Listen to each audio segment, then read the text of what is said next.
Maggi তো আমরা কম বেশি সবাই খুবই পছন্দ করি। তো আমি আজকে বানাবো চিকেন কিমা দিয়ে ম্যাগি। প্রথমে কড়াইতে তেলের মধ্যে একটা ডিমকে একটু নুন দিয়ে ভেজে তুলে নিয়েছি, আর এদিকে কিছু বোনলেসকে কিমা করে নিয়েছি।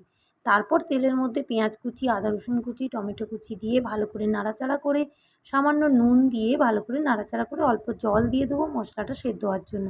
তারপর এখানে হলুদ গুঁড়ো, জিরে গুঁড়ো, লঙ্কা গুঁড়ো, ধনে গুঁড়ো সব দিয়ে ভালো করে মশলাটা কষিয়ে নেবো। এখানে মশলা কষানো হয়ে গেলে আমি এবারে কিমাটা দিয়ে আর একটু নেড়েচেড়ে টমেটো সস আর সয়া সস দিয়ে ভালো করে নেড়েচেড়ে ঢাকনা দিয়ে দেবো একটু কিমাটা সেদ্ধ হওয়ার জন্য।